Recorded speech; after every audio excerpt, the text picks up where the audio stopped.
Pode iniciar? Pode, por favor. Então tá bom. Vamos lá. Do livro Alegria de Viver. E, gente, por um acaso, é, eu li esse capítulo semana passada. Capítulo 8, livro Alegria de Viver, psicografia de Divaldo, né, da Joana de Ângeles, né? Psicografia de Divaldo Franco. No item 8. Tem uma passagem aqui de Mateus, capítulo 5, versículo 11. Bem-aventurados sois quando vos injuriarem, vos perseguirem e mentindo disserem todo o mal contra vós por minha causa. Mateus capítulo 5, versículo 11. E o título dessa página, Joana deu Momento de Avaliação.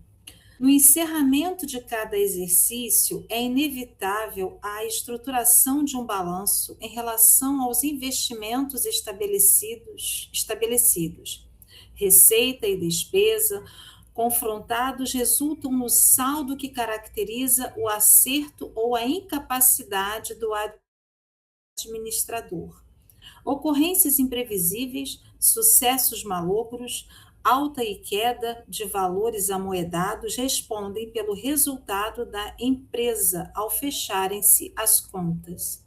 No que diz respeito à economia moral, é imprescindível fazer-se uma avaliação das conquistas realizadas durante a ocorrência de cada período para bem aquilatar-se de como se vai e de como programar-se a etapa nova.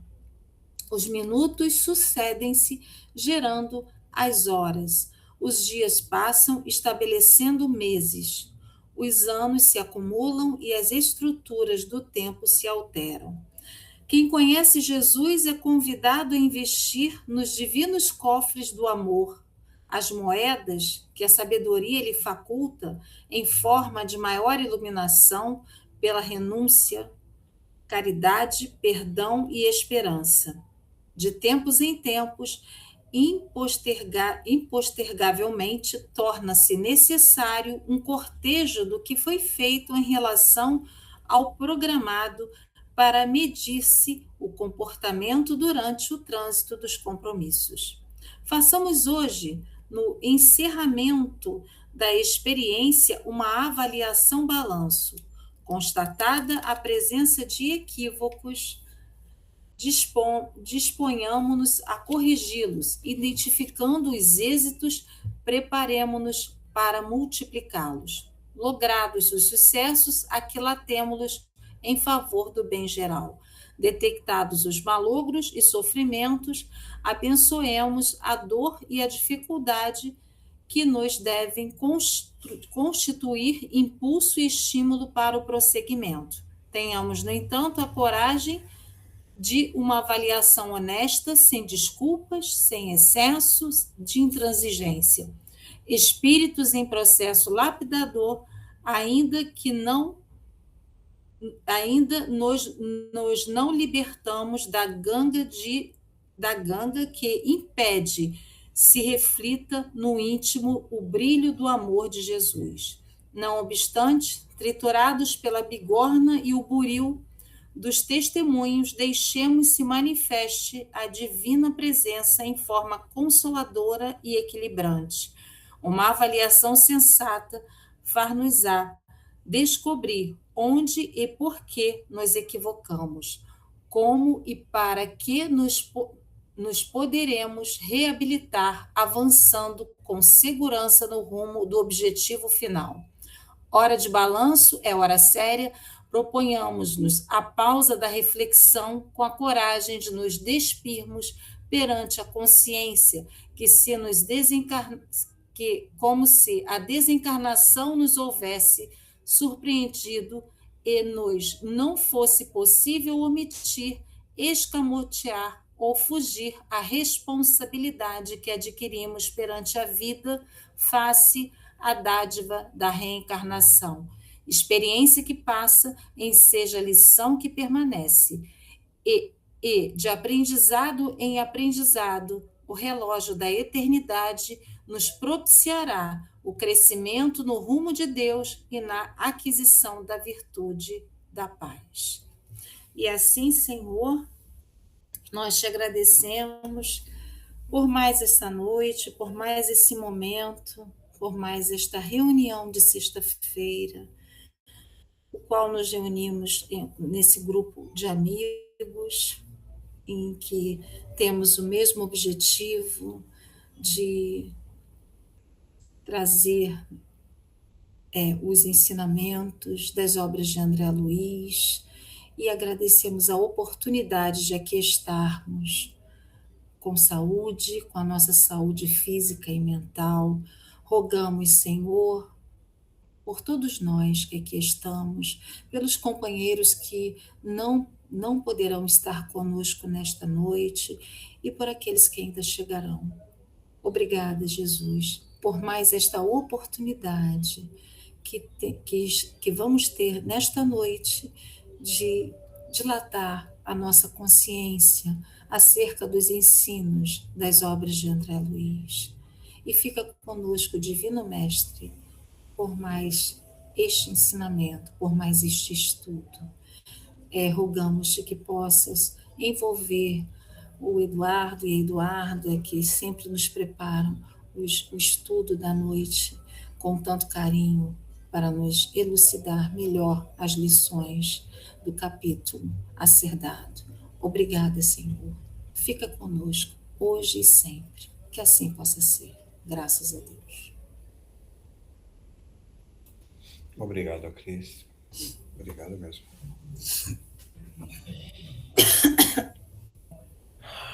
Ok. Então, só relembrando um pouquinho do capítulo 40, né?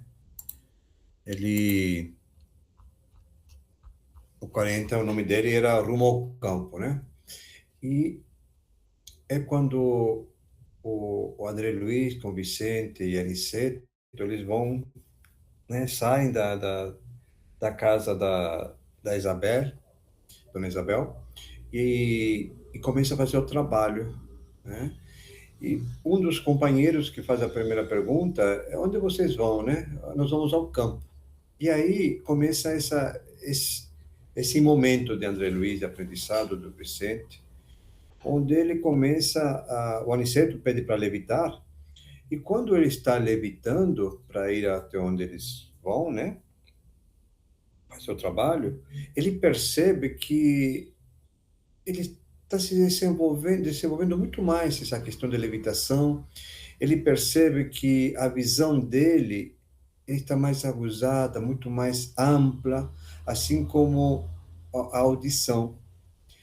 Então, essa questão de que ele vai está aprendendo durante esse tempo todo, já começa a ver os resultados dessa prática que ele vem fazendo. E uma das coisas que o Aniceto pede, ele fala assim: olha lá embaixo, né? Quando ele está vendo, ele vê umas nuvens em volta às pessoas encarnadas. E essas nuvens são nuvens diríamos assim, de bactérias, de vírus, né? Que nos envolve enquanto encarnados, mas envolve aqueles encarnados, né? Aquelas pessoas que têm aqueles pensamentos, diríamos, pensamentos ruins, né? Pensamentos que não são nada bons. E esse é o padrão mental normal, né, de nós como encarnados, que nós temos, né? Os medos que a gente acumula, os sentimentos, talvez, de raiva, ou, né, de raiva de alguém, os egos, tudo aquilo que mentalmente nós não somos aqueles pensamentos de benfeitoria, de amor, né? Tudo isso nós estamos sendo envolvidos como se fosse por bactérias.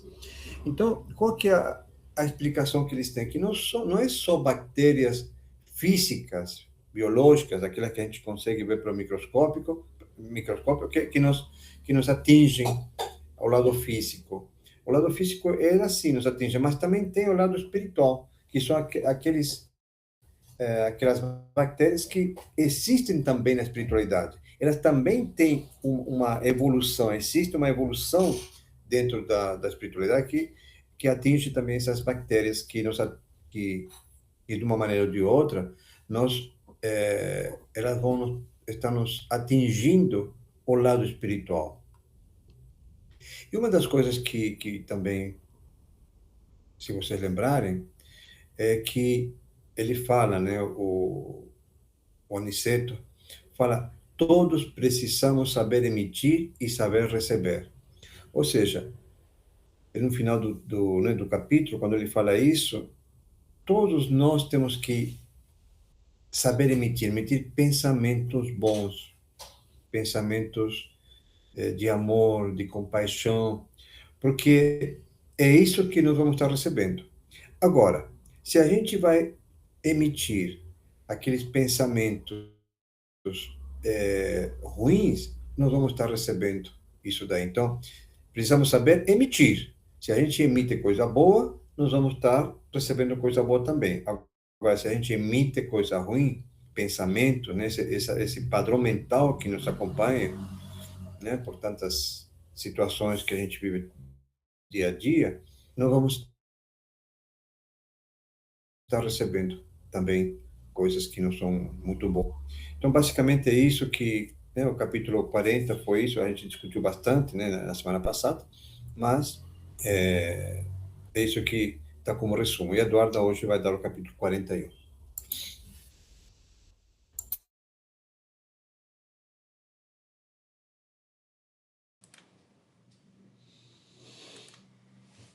Boa noite para todo mundo. Para quem não falei, boa noite ainda. O capítulo 41 é o capítulo, o nome dele é Entre Árvores.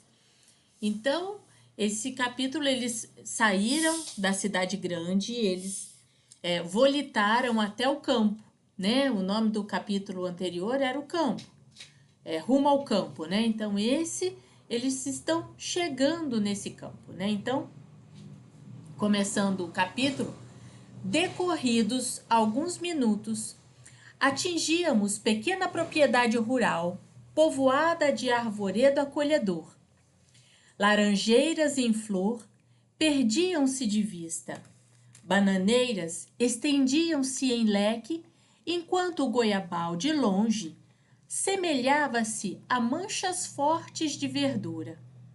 A relva macia convidava ao descanso, e o vento calmo passava de leve, sussurrando alguma coisa através da folhagem. Então, aqui a gente começa a observar que eles, né, se encontram no ambiente rural. Eles estão na roça, né? Já estão chegando aquele povoado que a gente conhece do interior. E eu fico imaginando, até comentei com o Eduardo, que se eles estavam no Rio de Janeiro, provavelmente eles estão ali perto em Teresópolis, Petrópolis, Itaipava, que é uma região de intensa floresta, né, que tem muito verde, né, uma paisagem muito bonita, mas que é ainda mais em 1939, né, era um ambiente rural e rural mesmo, né, naquela época. Tudo bem, né, que Dom Pedro fazia passeios por ali, mas acredito que Itaipava ainda estava, né, despovoada naquela região. E né, lembrando que eles estão ali para descansar. Eles saíram da cidade grande, né? Eles fizeram o trabalho todo na cidade e eles estão indo para o campo para descansar, para se reabastecer, vamos dizer, né? Aniceto respirou a longos haustos e falou: os desencarnados, embora não se fatiguem como as criaturas terrestres, não prescindem da pausa do repouso. Então, os desencarnados, eles possuem um perispírito. Eles ainda não são o quê? Eles não são ainda espíritos puros. Tanto André como Vicente, até mesmo como Aniceto. O Aniceto, ele está em rumo a ser justamente um espírito puro, né? Ele já está entrando na ordem dos bons espíritos, mas ele ainda é um espírito em evolução. Dessa maneira, eles precisam de um perispírito. Precisando de um perispírito, precisando de uma carga material, eles também precisarão de repouso para se refazerem, para descansar. Né? Então, não é porque desencarnou, não preciso descansar, vou ficar acordado o tempo todo porque eu não preciso dormir. Não. A gente viu muitas vezes, até mesmo no início do livro, que André Luiz, ele precisava, no nosso lar tinha mais disso, que André Luiz, ele justamente se desdobrava, desencarnado, ele se desdobrava e ia em caminho de planos superiores, né? Então, eles precisam desse repouso. E ele se desdobrava onde? No momento do sono. Quando ele entrava em descanso, né? Depois dos plantões de 24 horas que ele fazia ali na Câmara de Reestruturação. Esqueci já até o nome da Câmara, né? Mas eles precisam de um repouso. Continuando, em geral, nossas operações à noite são mais ativas e laboriosas. Apenas 1/3 dos companheiros espirituais em serviço na crosta conserva-se em atividades diurnas. Então, olha só, 2/3 dos espíritos trabalham durante a noite. Ou seja, a gente está falando dos espíritos, né? Dos companheiros espirituais, ele está dando o exemplo do nosso lar, né? Então, 2/3 desses espíritos, eles trabalham à noite. 1/3 trabalha durante o dia, tá? Então, não é fake news esse negócio de que a gente vê espírito de noite, né? Que as pessoas falam que vê mais espíritos de noite, porque eles estão em mais atividades e em maior números. E por que isso acontece? Porque durante o dia, nós estamos justamente na vibração da consciência. Nós estamos acordados, nós estamos despertos, então nós podemos até sentir alguma influência do plano espiritual.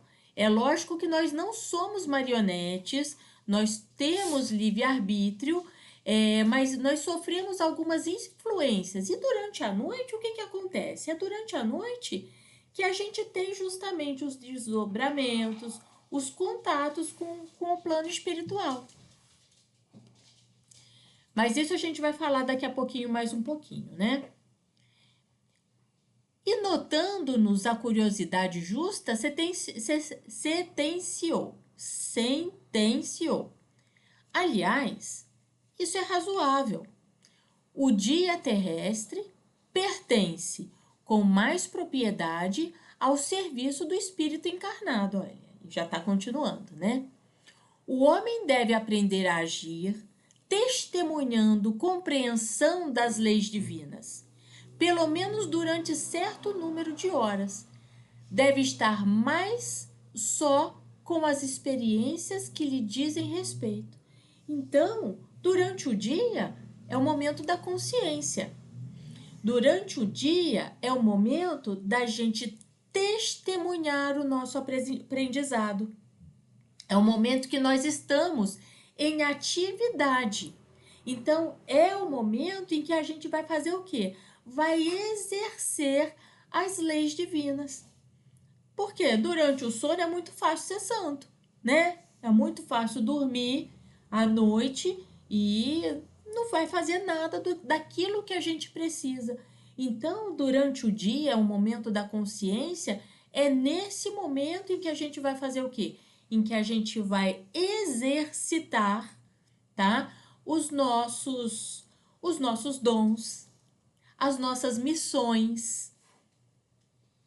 Então, a gente precisa agir por livre-arbítrio, por conhecimento e evolução espiritual. E aí chega a noite, o que acontece? A gente retorna em desdobramento à pátria espiritual, onde a gente começa a ter esses insights do plano espiritual, essa conversa com o plano espiritual. Às vezes algum puxão de orelha necessário. Então isso vai acontecer quando? Isso vai acontecer durante o sono. Nosso instrutor amigo sorriu e observou. O dia e a noite constituem para o homem uma folha do livro da vida. A maior parte das vezes, a criatura escreve sozinha a página diária. Ou seja, a maior parte das vezes, nós estamos exercendo o nosso livre-arbítrio. A gente escreve sozinho a página diária, com a tinta dos sentimentos que lhe são próprios, mas nas palavras, pensamentos, intenções e atos.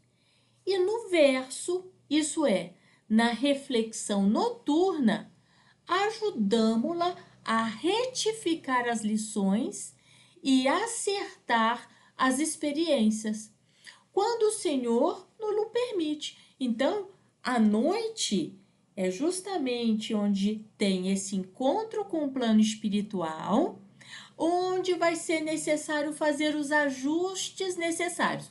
Quando o Senhor permite, quando é permitido que isso aconteça. Então, é no momento da noite em que nós podemos fazer em desdobramento, né, o encontro com o plano espiritual, receber instruções, receber amparo, receber motivação, puxão de orelha, o que for necessário. Mas aí a gente vai lembrar dos capítulos anteriores que isso vai acontecer a partir do momento, que é permitido, e o outro, que eu tenho uma conexão, uma vibração adequada com o plano espiritual para receber essas mensagens. Senão, eu vou ficar ainda o quê? Aqui nesse plano material, né? E ainda sofrendo essas influências do plano material, como muitas vezes a gente viu, revivendo os problemas do dia a dia. E aí é aquele momento que a gente acorda ainda mais cansado do que quando a gente foi dormir, né? Calando-se o nosso orientador, tivemos a atenção exclusivamente voltada para a beleza circundante. Aquele campo amigo e hospitaleiro caracterizava-se por ambiente muito diverso. Não mais as emanações pesadas da cidade grande, mas o vento leve, embalsamado de suavíssimo perfume. Refletia eu na bondade do Senhor, que nos oferecia recursos novos, quando Aniceto voltou a dizer: a natureza nunca é a mesma em toda parte. Não há duas porções de terra com climas absolutamente iguais. Cada colina, cada vale, possui expressões climáticas diferentes. É forçoso reconhecer, porém, que o campo, em qualquer condição, no círculo dos encarnados, é o reservatório mais abundante e vigoroso de princípios vitais. Em geral, todos nós, os cooperadores espirituais, estimamos o ar da manhã, quando a atmosfera permanece igualmente em repouso, isenta de glóbulos de poeira, convertidos em microscópicos balões de bacilos e de outras expressões inferiores. Entretanto, os trabalhos de hoje não nos permitiriam um descanso mais cedo. Então, Aniceto falou aqui que ele gosta de ir para o campo mais cedo. Ele gosta de descansar mais cedo, Mas os trabalhos que eles tiveram, né, enquanto estavam ainda na cidade, não permitiram que eles chegassem ali para o descanso mais cedo. E aí, ele falando dessa natureza toda, né, o que ele quis dizer? Ele quis dizer que no campo nós temos uma menor concentração de pessoas, nós temos uma menor concentração dessa matéria mental dos encarnados, desses pensamentos densos. Sendo assim, o campo ele se torna um ambiente muito mais leve e cheio de recursos vitais. Por que assim recursos vitais? Por conta das plantas, por conta dos animais, por conta do cultivo humano, do trabalho humano, sem aquela densidade material que tem a cidade grande. Então, esses recursos vitais, eles vão proporcionar o quê? Esse refazimento do corpo perispirídico, do corpo material dos espíritos desencarnados também.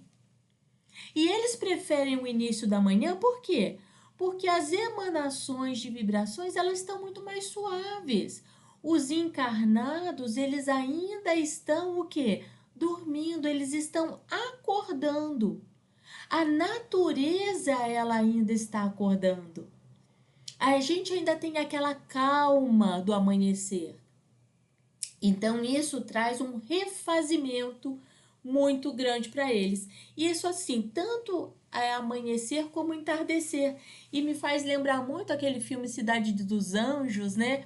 Em que no final da tarde, né, quando o sol estava se pondo, e no amanhecer também eles faziam isso, era mais no amanhecer, que ia todo mundo para a praia para ver aquele amanhecer, né, no mar, né, no horizonte, e eles escutavam o amanhecer, né? Não era só uma visão, que eles não sentiam cheiro, não sentiam gosto, não sentiam nada, mas a música que tinha no amanhecer. Então, é toda essa carga de energia vital que faz esse refazimento do espírito desencarnado, né, sem o peso da carne, mas que ainda assim precisa de um descanso.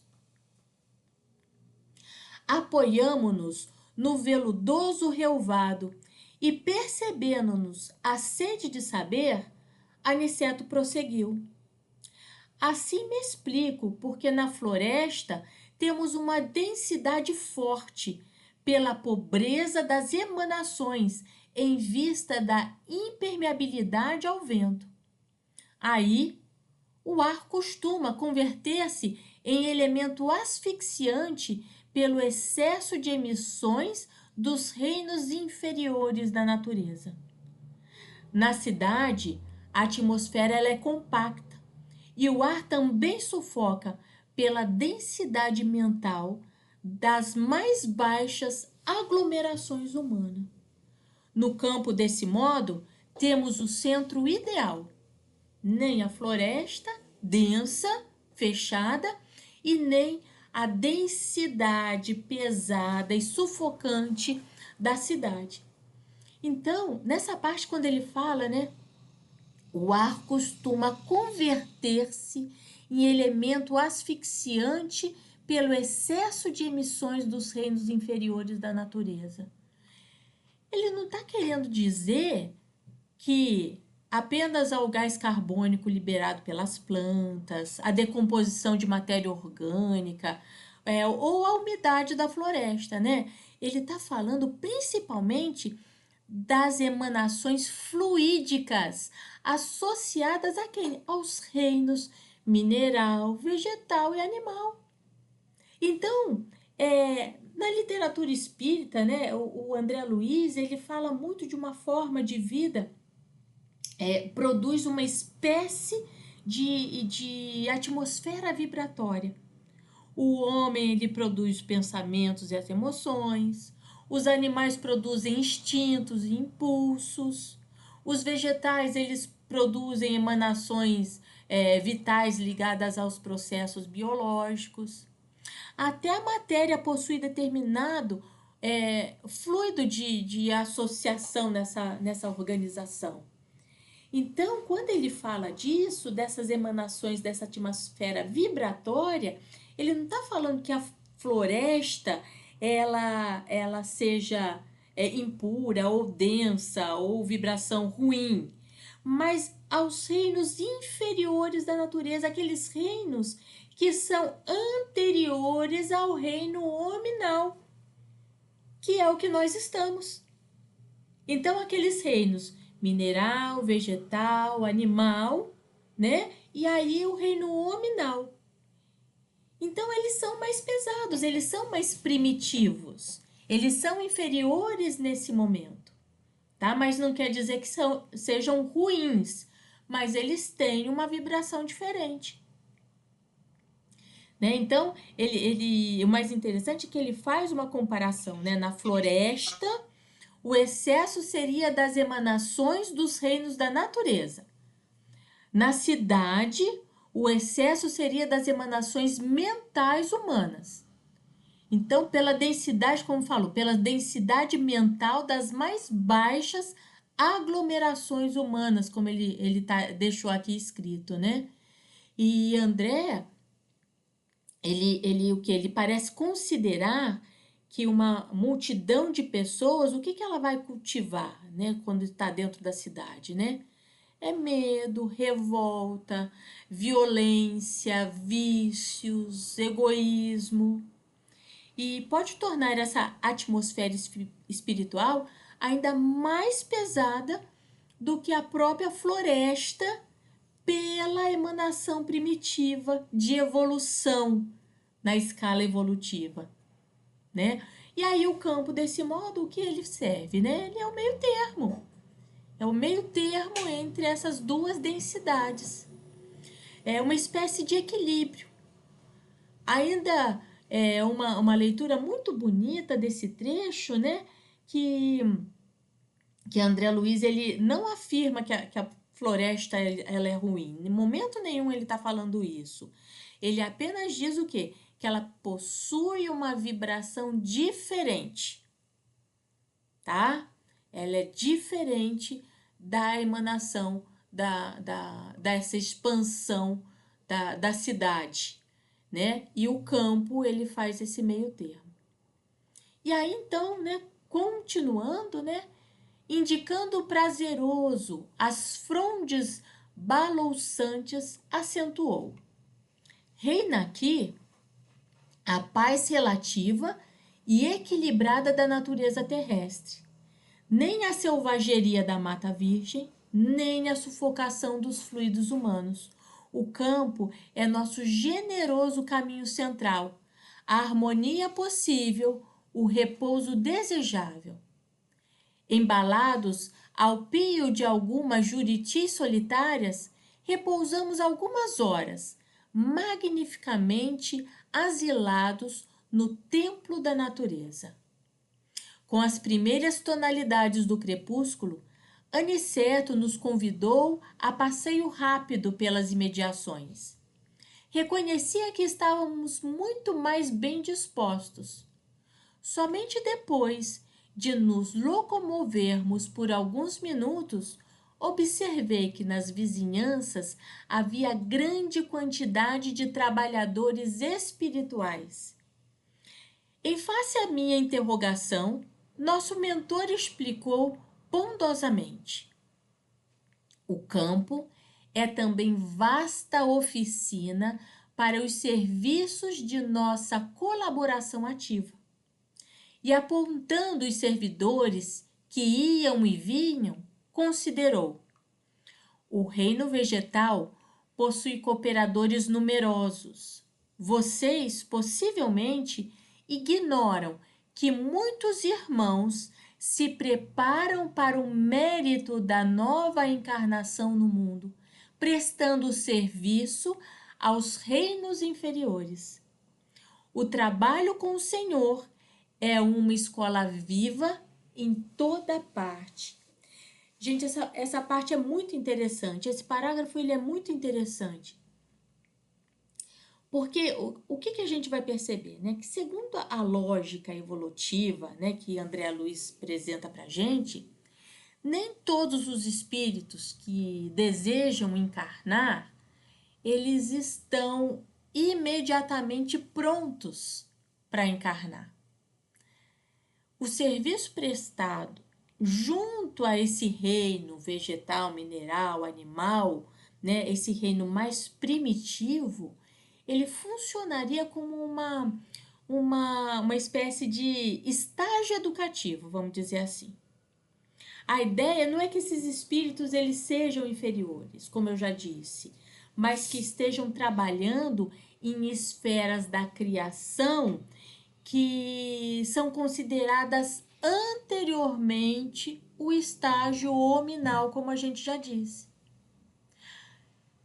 Aí, sendo assim, antes de receber uma nova oportunidade encarnatória, o espírito ele vai aprender o quê?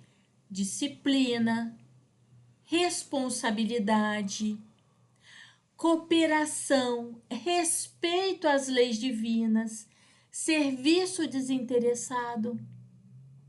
É como se o trabalho fosse uma preparação moral para a próxima existência.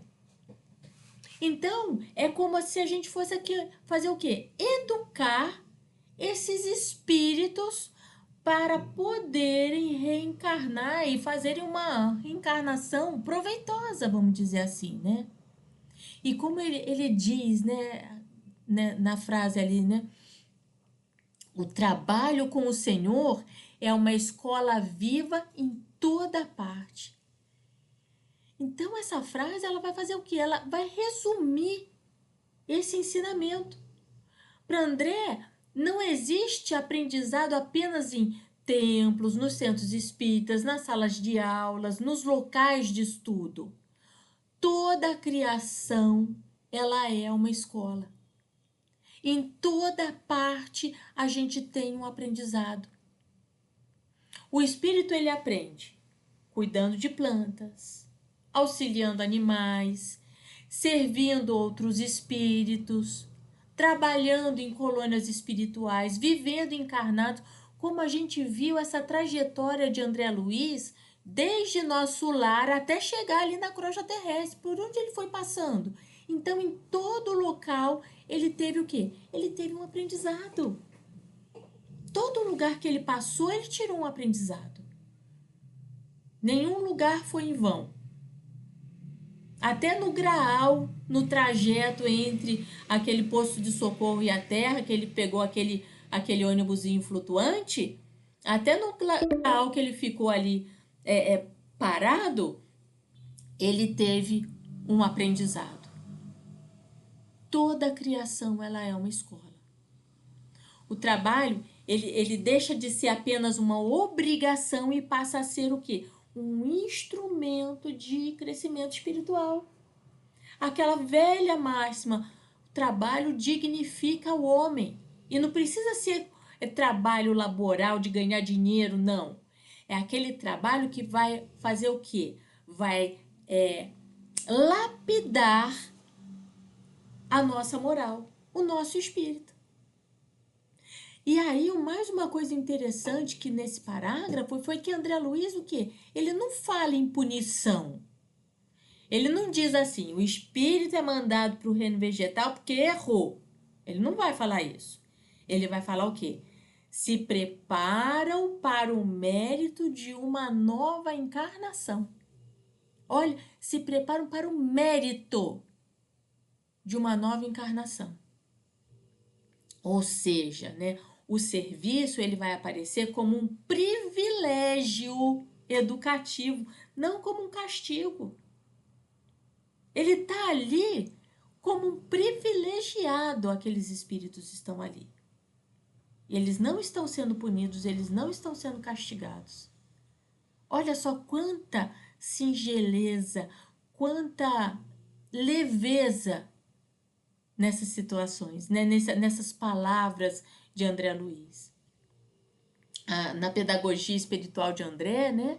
Ele é pedagogia mesmo, né? Que ele faz assim a catequese espiritual de André, né? O trabalho, ele apresenta o trabalho como uma oportunidade de evolução e a conquista, né, dos valores interiores, a conquista moral, é a lapidação moral desses espíritos. Aí, continuando, né, vamos lá. Nesse momento, nossa atenção foi atraída por significativo movimento na estrada próxima.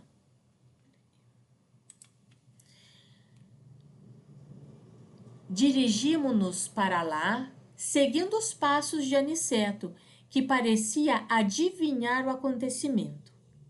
Observei então um quadro interessante. Um homem jazia por terra numa poça de sangue, ao lado de pequeno veículo sustentado por um muarra impaciente, dando mostras de grande inquietação. 2 companheiros encarnados prestavam socorro ao ferido apressadamente. É preciso conduzi-lo à fazenda sem perda de tempo, dizia um deles, aflito. Temo haja fraturado o crânio. O número de desencarnados que auxiliavam o pequeno grupo, todavia, era muito grande. Um amigo espiritual, que me pareceu o chefe naquela aglomeração, recebeu Aniceto e a nós com deferência e simpatia. Explicou rapidamente a ocorrência. O carroceiro havia recebido a patada de um burro e era necessário socorrer o ferido. Serenada a situação, viu o referido superior hierárquico chamar um guarda do caminho interpelando. Glicério, como permitiu semelhante acontecimento? Esse trecho da estrada está sob sua responsabilidade direta. Olha só que coisa incrível, gente. Olha como que se desdobra o trabalho no plano espiritual.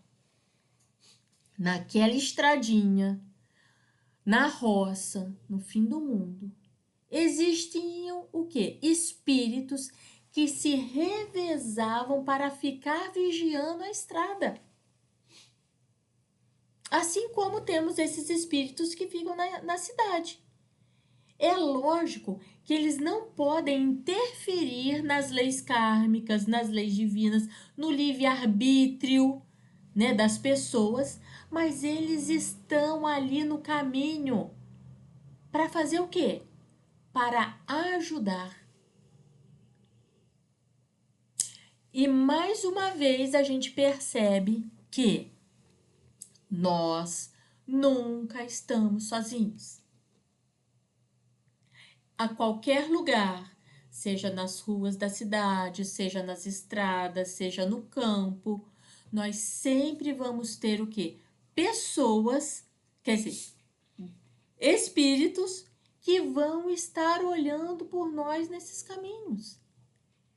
Esse Glicério, olha, era o patrulheiro daquela estrada naquele momento. Nós nunca estamos sozinhos. O subordinado respeitoso considerou sensatamente: fiz o possível por salvar este homem que, aliás, é um pobre pai de família. Meus esforços foram improfícuos pela imprudência dele. Há muito procuro cercá-lo de cuidados, sempre que passa por aqui. Entretanto, o infeliz não tem o mínimo de respeito pelos dons naturais de Deus. É de uma grosseria inominável para com os animais que o auxiliam no ganha-pão. Não sabe senão gritar, encolerizar-se, surrar e ferir. Ou seja, esse homem maltratava os animais, inclusive aquele jumento que estava ajudando ele no momento. Ele fazia o quê? Ele jogava para os animais toda aquela angústia, toda aquela cólera que ele não podia fazer em gente, ele fazia em quem? Nos animais que estavam ali para ajudá-lo. Tenha a mente fechada às sugestões do agradecimento. Não estima senão a praga e o chicote. Hoje, tanto perturbou o pobre Muar, que o ajuda, tanto o castigou, que pareceu mais animalizado. Olha só, o cara parecia mais animal do que o próprio animal. Quando se tornou quase irracional pelo excesso de fúria e ingratidão, meu auxílio espiritual se tornou ineficiente. Atormentado pelas descargas de cólera do condutor, o burro humilde o atacou com a pata. Que fazer? Minha obrigação foi cumprida. Quem é o jumento da história? Né? O que deu a patada no homem ou o homem que é o jumento, né? De forma irracional. O verdadeiro animal da história, né? O superior, que ouvia atenciosamente as alegações, respondeu sem hesitar: tem razão. E como dirigisse o olhar a Aniceto, desejando a aprovação, nosso orientador afirmou: auxiliemos o homem quanto esteja em nossas mãos. Cumpramos nosso dever com o bem, mas não desprezemos as lições. Então, eles estão pela nossa responsabilidade, a gente vai ajudar naquilo que a gente pode, porém, não vamos desprezar as lições que recebe, tá? Esse trabalhador imprudente foi punido por si mesmo. Ação e reação. Ninguém o puniu. Ele foi punido por ele mesmo, pelos atos dele. Ele que foi punido. A cólera é punida por suas consequências. Ao mal, segue-se o mal. Se os seres inferiores, nossos irmãos no grande lar da vida, nos fornecem os valores do serviço, devemos dar-lhe, por nossa vez, os valores da educação. Ora, ninguém pode educar odiando, nem edificar algo de útil com a fúria e a brutalidade. E indicando o grupo que conduzia o ferido a uma casa próxima, concluiu, imperturbável: como homem comum, nosso pobre amigo sofrerá muitos dias, chumbado ao leito.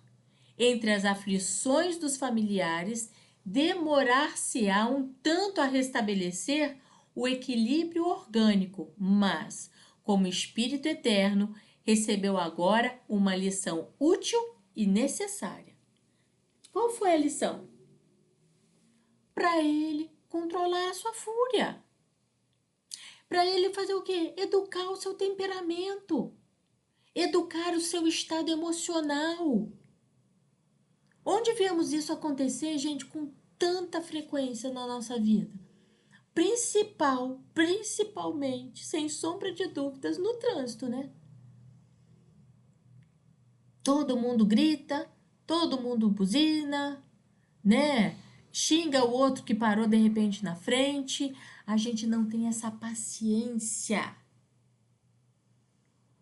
tá? Então, essas barreiras que vão surgindo pra gente no meio do caminho, do nosso dia, na nossa rotina, no nosso trabalho, né? Eles são o quê? Pequenas lições necessárias para fazer o quê? Educar o nosso temperamento, educar o nosso estado emocional, educar a nossa moral, lapidar a nossa moral, né? Nós precisamos o quê? Ter muito cuidado com as nossas explosões de cólera, nossas explosões de raiva. Por quê? Porque essas explosões, elas vão fazer o quê? Lei de ação e reação. De alguma maneira, a gente vai retomar, né, essa essa cólera, essa raiva, ela vai retornar para a gente de alguma maneira. Porque são as vibrações, né? As vibrações que a gente fica emanando. Altamente surpreendido, reparei na grande serenidade do nosso orientador e comecei a compreender que ninguém desrespeita a natureza sem o doloroso choque de retorno a todo tempo. Mais uma vez, gente, lei de ação e reação.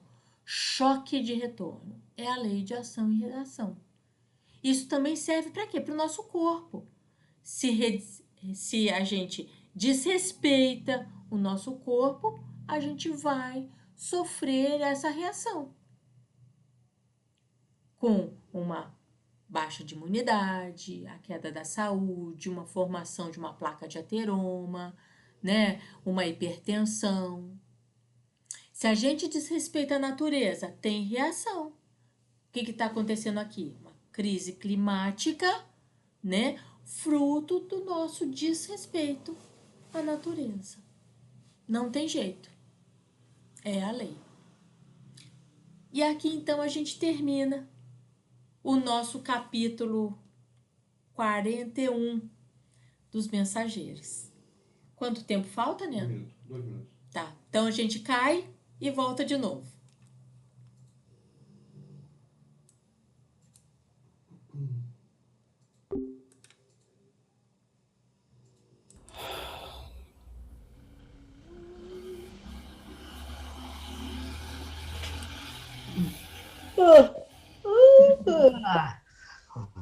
Que sono, Eliana? Nem me fale. Nem me fale. Ai, Senhor.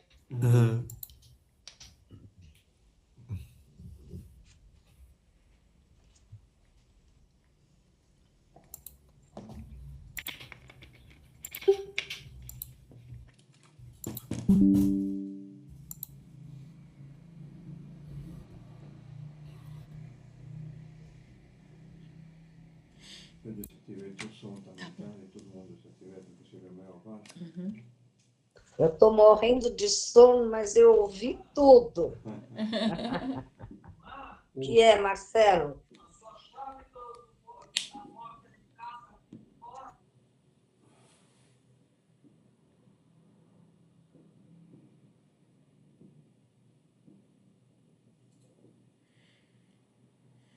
Falta a Adriana e...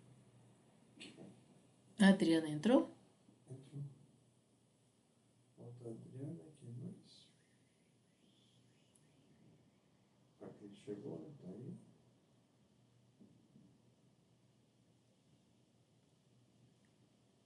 Ivani tá aí também. Vamos abrir. Abre essa. Ah, chegou mais alguém. Não chegou, não? Chegou Mas... mais alguém.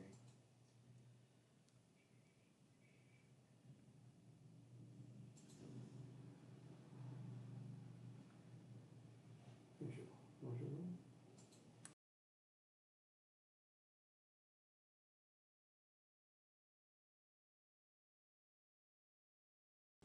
São 9 pessoas.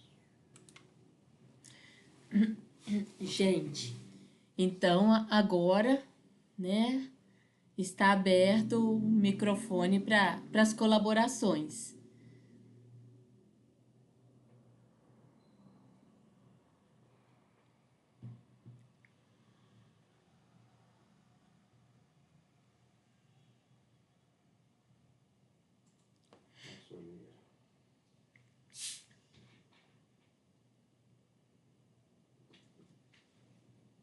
Quem gostaria de contribuir?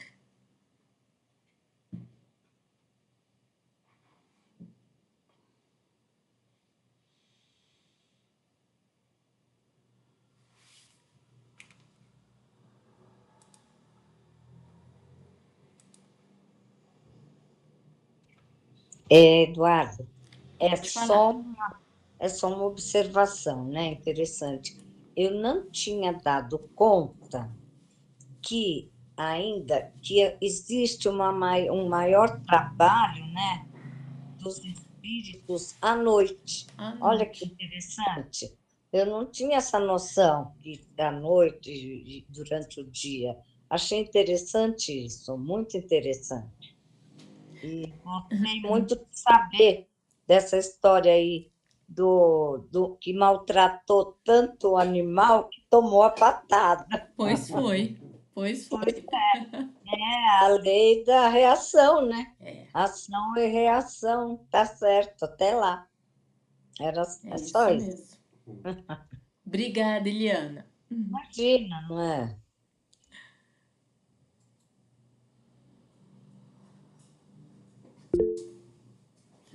Pode falar, Sula. Oi, boa noite. Eu não coloquei a câmera porque eu estou em trânsito ainda. Tá joia. Eu queria falar uma coisa. Tem muitas correntes, né, de oração de madrugada, É, 3, 4 horas da manhã, né? E eu acho que é justamente por causa disso, por causa da quantidade de pessoas, né, que estão em oração, espíritos, tudo mais. Acho que veio bem ao encontro, né? isso mesmo. Né, o terço do Frei Gilson, né, às 4h30 e assim, né, vamos colocar que é o momento em que, como nós estamos em sono, os encarnados eles estão em sono, é o momento em que o plano espiritual ele tem um acesso melhor. Porque há essa possibilidade, a gente não viu no trabalho anterior que a netinha encontrou com a avó no sonho, né? Durante o sono, que a filha encontrou com a mãe durante o sono, né? Que há essa possibilidade de desdobramento e quando é permitido, né? Ter essa interação entre o plano espiritual e os encarnados, né? E como foi falado nos outros capítulos, nós não vamos lembrar ipsilítere do que aconteceu, mas nós vamos ter os insights, né, durante o dia, né? A gente vai lembrar das partes mais importantes que nos vão dar insights sobre alguma situação que precisamos resolver, de algumas coisas que precisam ser realizadas, né? Dos códigos que são mandados, né? Eles mandam a Exato. mensagem através de códigos, né? É Isso. bem isso. E a gente está mais aberto também, né? É bem a hora Isso. que a gente está aberto. Exatamente. A gente está, né, sem as amarras, sem o julgamento, né? É A gente verdade. já não está sem aquele julgamento. É isso. Obrigada. Eu que agradeço, Sula.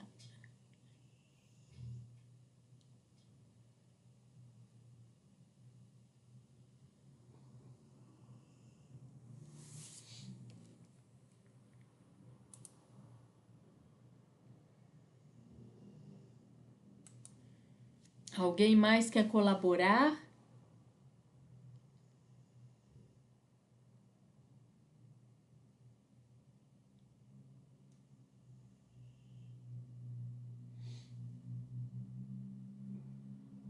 Neno? Não? Bom, se ninguém mais vai colaborar, então a gente já vai pedir o encerramento?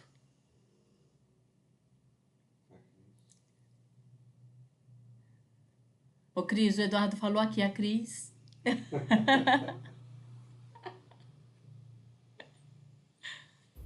Posso fazer só uma pergunta aqui? Quando ele fala, antes da gente finalizar, nesse último, penúltimo parágrafo que você leu, como o homem comum,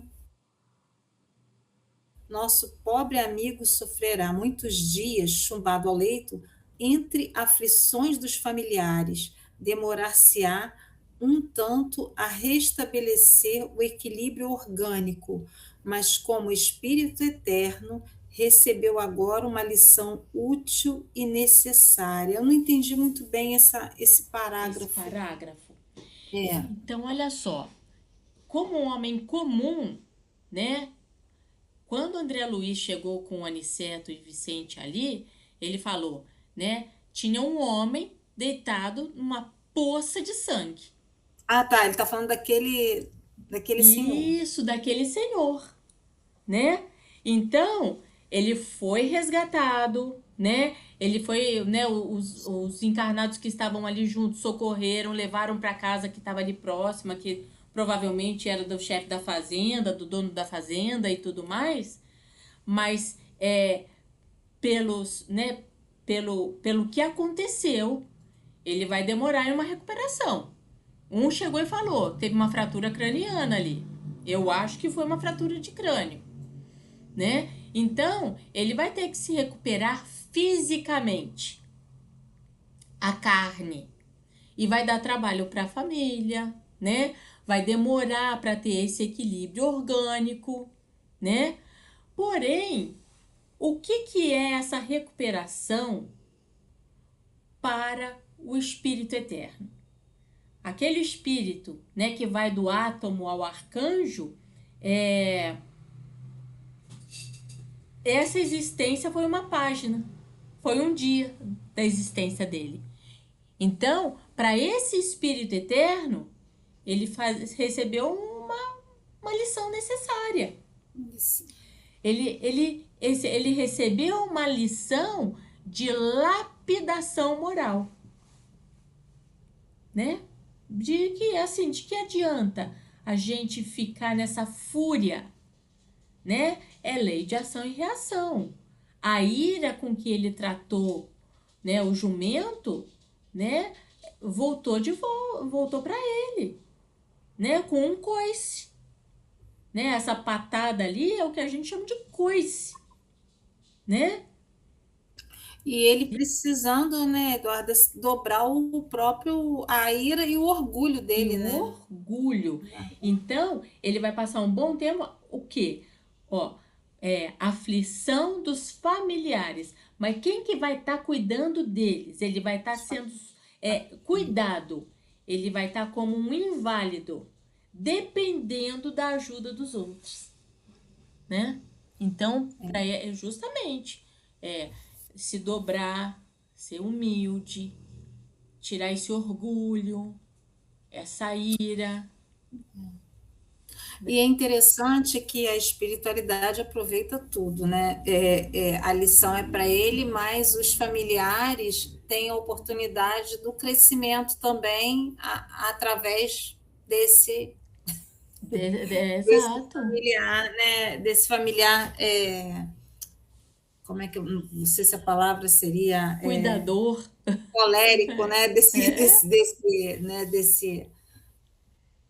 encolerizado, né? Encolerizado, isso, né? Ele também é assim, como eu não quero ser, né? Nossa, O que não fazer para não levar um coice.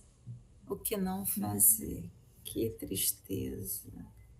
E aí uma encarnação, né? Assim, a gente não pode pensar que é uma encarnação perdida, mas quantas encarnações nossas a gente já não passou?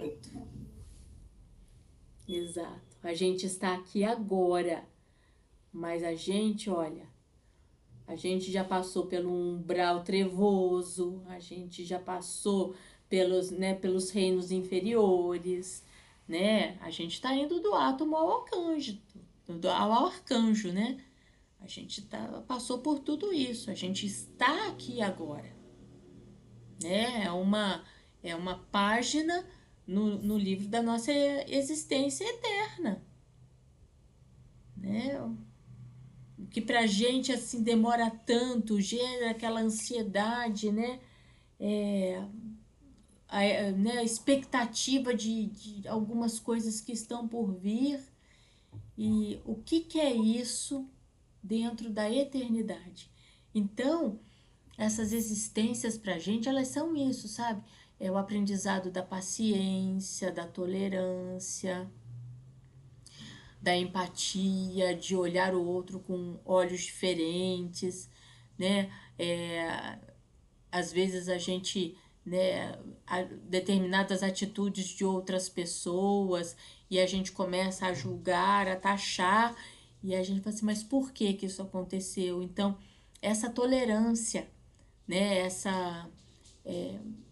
né, olhar porque a gente não sabe o que se passa no coração do outro, né? Então, isso também faz parte dessa nossa existência, né? Desse olhar diferenciado para o outro.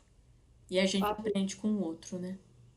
Porque como esse homem, né, que era um homem desequilibrado emocionalmente, né, que maltratava os animais, mas também não era de todo. Com certeza ele tinha uma centelha, né, de algo bom, né, porque né, não é de todo ruim. Tanto é que tinham espíritos ali para acolher e ajudá-lo, Olha, né? Tudo bem que, né, o cara,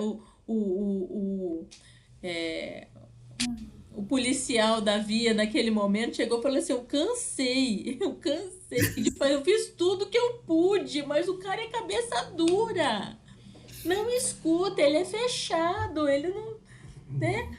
Mas pronto, né? Teve, se não foi por mal, foi por bem. Quer dizer, por bem foi por mal, né? Então aprendeu pelo mal, pela patada do jegue. é, é uma lição para a gente realmente parar e refletir, né? E refletir. Não É, botar os pés pelas mãos, com certeza. Exato. agora, posso falar? Por favor. Terminou, Celi?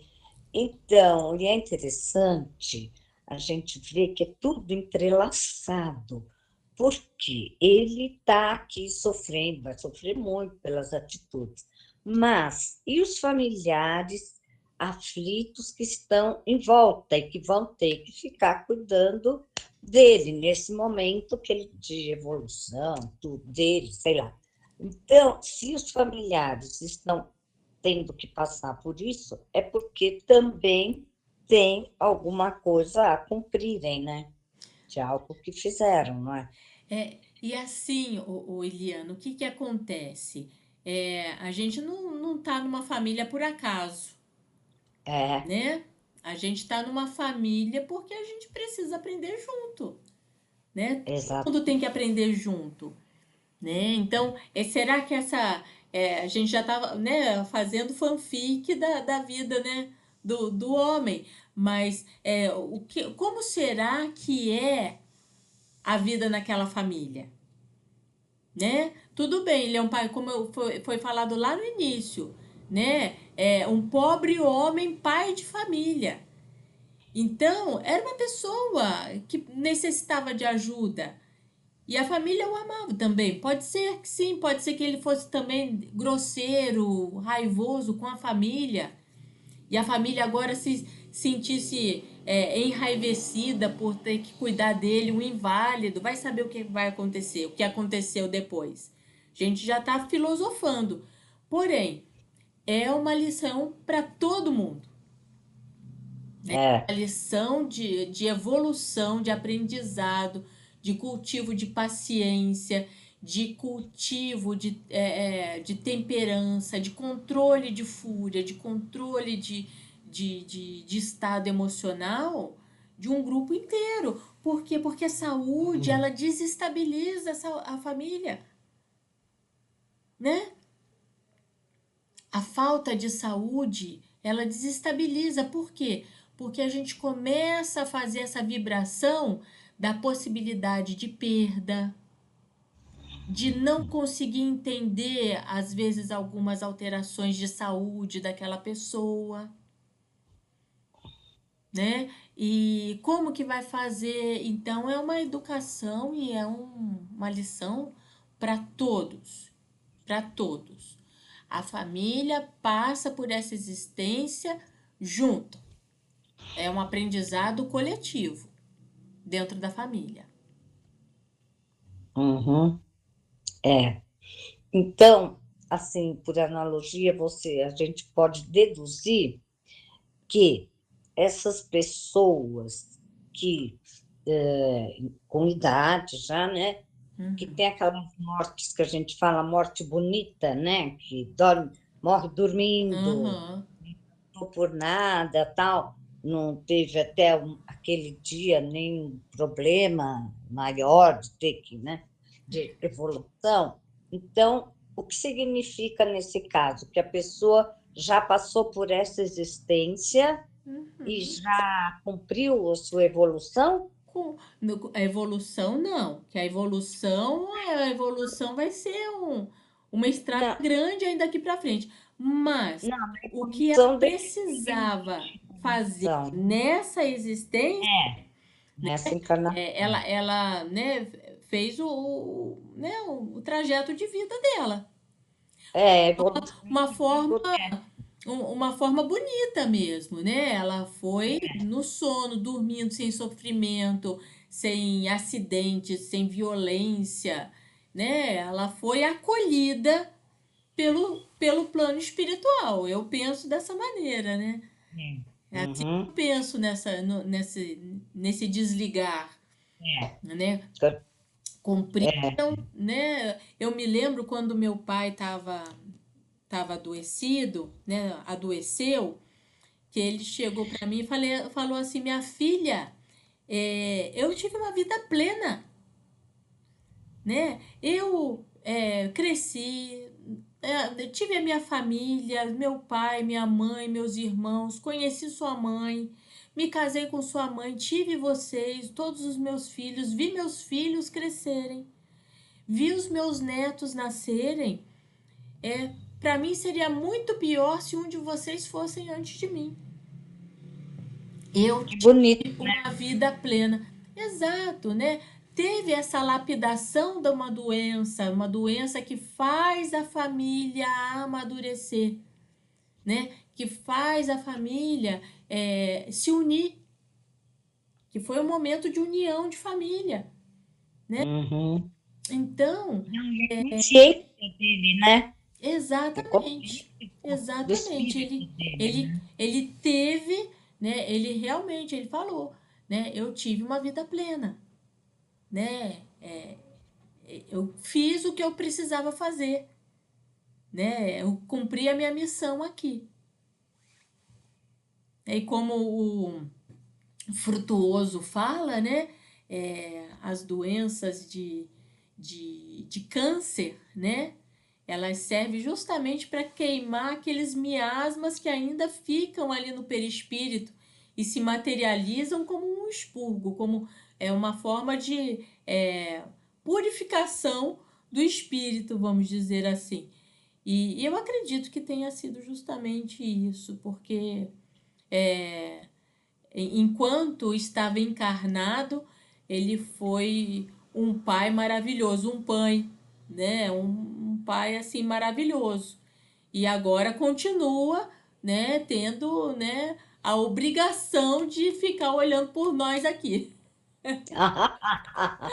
Se ele pensou que o trabalho dele fosse terminar, mas jamais, né? Não seria do perfil dele mesmo, não. Mas, Ele mas está é isso. Agora correndo. ele vê, né, É, já de fora, né? De que maneira que ele pode ajudar a gente que ainda está aqui, até o é, momento do reencontro.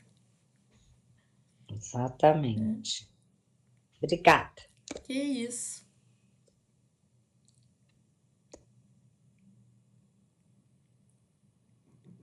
Indica na série nacional, na série Casa dos Espíritos, Ah, ação e reação. a ação e reação, né? O Eduardo está falando aqui que nós terminamos de assistir na semana passada uma série da Prime, né, Neno? Da Prime, que bom, foi um filme antigo da década de 80, né, que é A Casa dos Espíritos, que é um livro da Isabel Allende, né? E que série, assim, bonita em toda a sua história, mas principalmente por conta dessa mensagem de ação e reação. Mensagem e ação e reação mesmo. Essa constelação familiar, né? A ação do campo familiar ali, todo mundo junto. Mas principalmente da ação e reação. E diferente dessa ação e reação, que a gente pensa assim, ação minha, reação minha, né? Mas bom, se eu conto aí, eu falo o que eu ia falar, eu vou dar o spoiler do filme. Mas é um excelente filme, justamente para a gente perceber essa história de ação e reação. É A Casa dos Espíritos. Tá? São 8 capítulos. 8 capítulos. Mas vale a pena. Muito bonito. Muito bonito.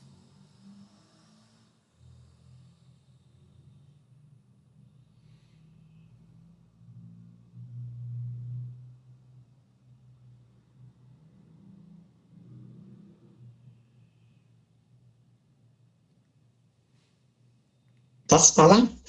Pode falar. A casa desse filme já tem um outro também, né? Tem Não uma da sei. década de 80, Ivani. É, Com bandeiras, com a Mary Streep.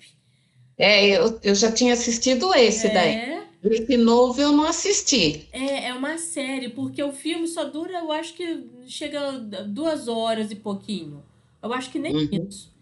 Você já tinha assistido o outro? Já, o outro já. Mas você sabe que eu nem me lembrava mais? Foi como eu assisti pela primeira vez. Foi Tá. muito bom, porque o outro eu assisti justamente na década de 80. Eu acho que eu não tinha nem maturidade para entender. Hum, uhum. Vou assistir então a nova série. Assiste, Vani, você vai gostar, você vai ver. Uhum. Tá. Elas são 8 capítulos, praticamente é o último capítulo, que é 1h10 mais ou menos, mas o resto dos capítulos são 45, 52 minutos, mas ele é muito intenso, então praticamente são 8 horas, por dizer assim, e muita informação. Eu acredito, eu assisti também o filme quando passou, mas eu acredito que a informação que passa, com a intensidade que passa, o filme não conseguiu passar. E esse daqui, lançou a última semana que nós terminamos, eles tinham lançado 3 capítulos no mesmo dia. E aí nós lançamos, então, foi a semana passada. É uma série nova, né? Foi agora recente, tanto é que lançaram os capítulos na última semana, os últimos 3, mas é muito intensa, muito. A gente terminava assistindo os capítulos e ficávamos conversando o quanto que, né, cada um daqueles envolvidos sofria, né? Mas também tinha um lado muito bom, por outro lado, outras pessoas, e vale a pena mesmo. Vale a pena muita coisa boa para a gente depois, de repente, semana que vem, compartilhar as ideias aí. E tem um lado histórico muito, muito verdadeiro, né? Que foi justamente na época da ditadura no Chile, né? A história se passa no Chile. E assim, é, fatos reais. Então mistura a realidade com a ficção. E, inclusive, né, reza a lenda que foi justamente a história da Isabel Allende, né? A Casa dos Espíritos, como se fosse justamente tanto é que né, o pai, o principal da série, né, o ator principal da série, ele era justamente um senador, né, da República ali naquela época. Então, e a gente sabe, né, de toda a história dos Allendes lá no Chile.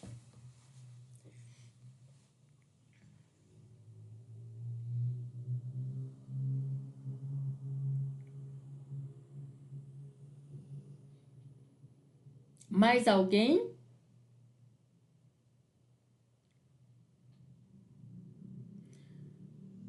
Vou pedir então para o Sérgio fazer o encerramento. Pode ser? Então, Sérgio. Agradecemos pelo aprendizado. Agradecemos por esses momentos de aprendizado, de mais uma noite, todos reunidos, graças a Deus. Então, eu vou ler o capítulo 7 do Atitudes para Vencer, do De Luca. Força do entusiasmo. Honoré de Balzac, célebre escritor francês, afirmou que o homem começa a morrer quando perde o entusiasmo pela vida. Eis o sentido etimológico da palavra entusiasmo. Possuir Deus dentro de si. Cultivar o nosso Deus interior significa deixar fluir potenciais divinos que se encontram em nós em estado latente. Assim se compreende o motivo pelo qual uma pessoa entusiasmada se torna vibrante, confiante, alegre, parecendo uma locomotiva em alta velocidade. Ela tem algo divino dentro de si, o Deus interior chamado entusiasmo, que ignora o medo, que não mede sacrifícios, que não se importa com barreiras, que não se abate por críticas, que tem uma força interior capaz de levá-lo a alvo determinado. Nada segura uma pessoa entusiasmada. A pessoa dotada de entusiasmo compreende que as adversidades nada mais representam do que estímulos para que sua capacidade se desabroche. Por isso, ela adora desafios e se sente cada vez mais estimulada a quebrar barreiras. Depois de superado um limite, ela percebe que ficou mais forte e preparada para novos desafios. O cultivo do entusiasmo potencializa nossas forças físicas e morais, aumenta a nossa confiança e ainda melhora a saúde.